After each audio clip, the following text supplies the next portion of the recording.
আমার এখানে 12 মাসে 24টা উর্স হয়। আমি বিভিন্ন আকার ইঙ্গিকে উর্স দাঁড় করাই, গরু আসে, ব্যবসা করি। আমি এখন যে কথাগুলো বলতেছি আমাকে টার্গেট করিয়েন না, আমি সমাজের মধ্যে প্রচারিত মেইন মেসেজগুলো আপনাকে বলছি, মানুষ কিভাবে চিন্তা করে। গত 40 বছর ধরে আমরা এভাবে দিয়ে গেছি মেসেজটা। মিডিয়ার যুগ আসার পরে পুরা বাংলা ভাষাভাষী মানুষের কাছে এটা কি হয়েছে, প্রচারিত হয়েছে।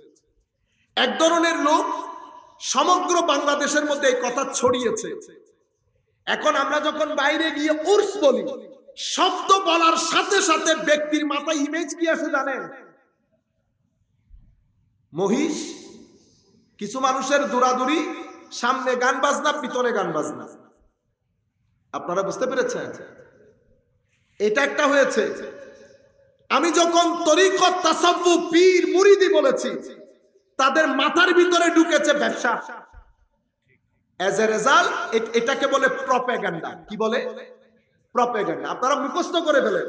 আমি চাইতেছি বাংলাদেশের মধ্যে যেখানে যেখানে যাই কিছু জিনিস আপনারা মুখে মুখে হয়ে যায়, যেন আপনাদের আলোচনার মাধ্যমে এখানে একটা সংস্কার তৈরি হয়, আসল তরিকত আমরা মানুষের কাছে পৌঁছে দিতে পারি। কেন? এটা আমাদের জিম্মাদারি। খানেকায়ে মুহসিন আউলিয়া বলেন, খানেকায়ে শাহে আমানত বলেন, খানেকায়ে মাইজ ভান্ডার বলেন, আপনি খানেকা থেকে যদি বিচ্যুতি হয়ে যায়, সমাজকে আপনি সভ্য রাখতে পারবেন না। সমাজকে সভ্যতার তালিম দেয় খানেকা, সমাজকে সভ্যতার তালিম দেয় খানেকা। মাদ্রাসা তালিম দেয় ফারায়েজে দ্বীন, আমায়েদে দ্বীন, আকায়েদে দ্বীন। খানেকা তালিম দেয় আখলাকে দ্বীন। আকীদা এবং আখলাক বাদে জাতি কখনো সভ্য হতে পারে না। যদি আমরা এটা করতে পারি, তাইলে খানেকার প্রভাব জাতির সম্মুখে তুলে ধরতে পারবো। যদি করতে না পারি, খানেকার এই মহান নিয়ামত থেকে জাতি বঞ্চিত হবে। ঠিক কিনা বলেন?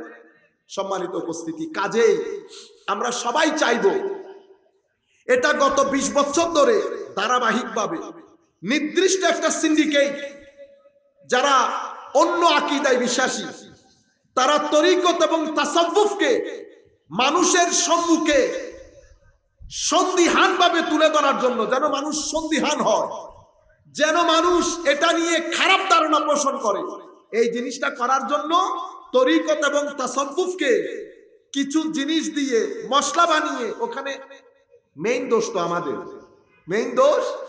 কারণ খানেকার মধ্যে যদি তরিকত এবং তাসাউফের উপর লেখা কিতাবের দরস বন্ধ হয়ে যায়, পাঠশালা বন্ধ হয়ে যায়, যেটা আউলিয়ায়ে কেরাম করতো সেটাই যদি বন্ধ হয়ে যায়, তো তরিকত এবং তাসাউফের তালিম পাবে কোথাও? যদি দরবারগুলোর মধ্যে জিকির ইলাহি হচ্ছে সোমবারে, সাথে তরিকতের একটা কিতাবের দার্স, কোন কিতাব? যেই কিতাব গত 1200 বছর উলামায়ে কেরাম লিখেছেন। মনে রাখবেন, হাদিসের মধ্যে যেমন 6টা বিশুদ্ধ গ্রন্থ, অনেক হাদিসের কিতাব, তাফসীরের কিতাবের মধ্যে যেমন কিছু কিতাব, সেভাবে তাসাউফ জগতের মধ্যেও কিতাব। হাদিসের কিতাব লিখেছে পরে, তরিকতের কিতাব আগে লেখা হয়েছে।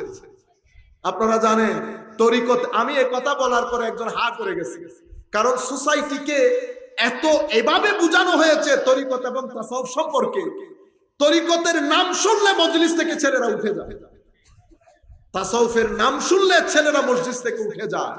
অথচ বিশ্ববাসী, নন মুসলিম এখনো ইসলাম কবুল করে আল্লাহর ওলিদের কিতাব পড়ে পড়ে। হুজুর গৌসুল আজম আব্দুল কাদের জিলানী কিছুক্ষণ আগেও বলেছে, আপনারা জানেন ডাকাত দল সত্য কথা বলেছে, সেই জন্য ডাকাত দল তওবা করেছে, এটাই জেনেছেন তো? আরাদিন সত্য কথা তুই হইলে হতা হইলে আসা হতা হইতে বলে তওবা করে দিবি, এত সহজ?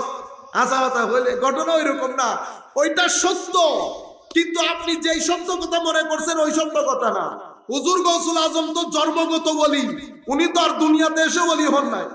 আল্লাহর ওলিরা এমনিতে দুই ধরনের হয়, সুফি, মুতাসাউফি। সুফি, মুতাসাউফি। সুফি কারা? যারা জন্মগত ওলি। মুতাসাউফিফ কারা? যারা এখানে এসে ওলি হয়। আপনারা আবার লাভ দিয়ে উঠিয়েন না। ছেলেরা কলেজ ইউনিভার্সিটিতে পড়ে যে কয় এনে হুজুর এখানে মারি হয়ে গিয়ে উঠে হয় এনে জন্মগত ওলি। তো অনর বাইবে মেডিকেলত পরে দেয় যাতে ফুসর করছি, ওয়াইবে মেডিকেলত পরে অনেক হইলে অবস্থা হদুজুরিবে বেশি ভালো ছাত্র হইলে হদিবে গড গিফটেড, একবারে ব্রেন বেশি ভালো। ইবের তো ফরন না ফরে হতে পরীক্ষার আগে কিনি করে চাই গেলে যাবে তো জিবের ব্রেন বালাইবে বালা ছাত্র জিবের ইয়েন বালাইয়ে নলি জিবের ইয়েন বালা যা কিছু আল্লাহর ওলি এখান থেকে ফিটেড থাকে।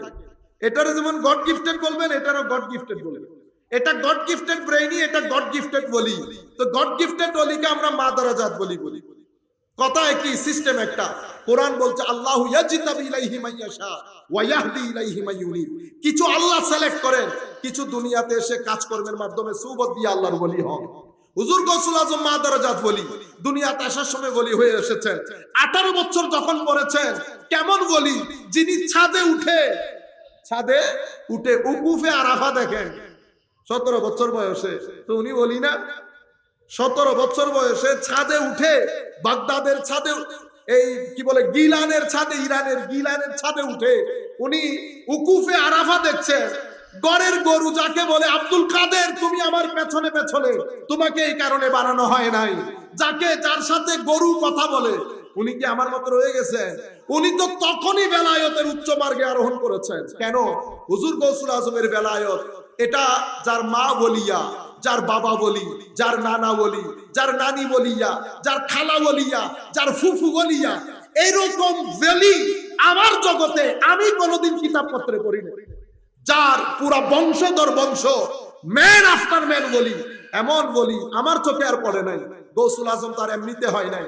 ডাকাত দল যখন হুজুর গৌসুল আজমকে দেখছে, যিনি আসছে উনি দূর থেকে দেখে তো কাছেও আসে নাই। কেন? হুজুর গৌসুল আজমের সিনার তাপ যখন পড়েছে, তার ওখানে তো ছিঁড়ে যাওয়ার অবস্থা হয়েছে। সে সাহস করে আর কাছে আসতে পারে নাই। দূর থেকে জিজ্ঞেস করতেছে, আপনার কাছে কিছু আছে? আছে বলার পরে ডাকাতের উচিত ছিল গিয়ে ছিনিয়ে নেওয়ার দুঃসাহস করে নাই সে। কেন? আল্লাহর ওলিদের সিনা এটা নূরে ইলাহি দিয়ে ভরপুর থাকে। এটা চুম্বক হয়, হাই পাওয়ারের চুম্বক হয়। এই চুম্বকগুলার সামনে আসলে আপনি যদি লোহা হয়ে থাকেন, লোহা চুম্বকের দিকে যাবে। এটা পৃথিবীর সায়েন্সের নিয়ম। ডাকাত সামনে আসে নাই, সে সর্দারের কাছে গেছে, হুজুর গৌসুল আজমের চোখ বন্ধ করে একবার দেখেন তো আলে রসুল্লাহ সুন্দর কিরকম হয়। হুজুর গৌসুল আজম সুন্দর কেমন ছিল, কাপড় চুপড়ে কেমন ছিল। আমরা তো কিতাবের মধ্যে পড়ি, হাইট বলেন, কাদ বলেন, পেট এবং সিনার সমতলতা বলেন, হুজুর গৌসুল আজমের পার্সোনালিটি, কথা বলার তরিকা সবকিছু আমার নবীর মতো ছিল। তো হুজুর গৌসুল আজমকে যখন দেখছে জিন্দা ফুলের মতো লাগতেছে না। ডাকাত দল আসার পরে যখন নজর করেছে, তওবা তো তখন থেকে তওবার চাকা ঘোরা শুরু করেছে। তার ভিতরে তো উন্মাদনা শুরু হয়ে গেছে। সমুদ্রের মধ্যে উত্তাল সমুদ্রের মতো যত কাছে এসেছে, কেউ কারো সাথে কোনো কথা নাই, দ্বীনের দাওয়াত নাই, তওবার দাওয়াত নাই, জবান বন্ধ, শুধু সিনার লাইট জ্বলতেছে। ডাকাত দল কাছে এসে বলতেছে, হুজুর তওবা করতেছি আল্লাহর দরবারে।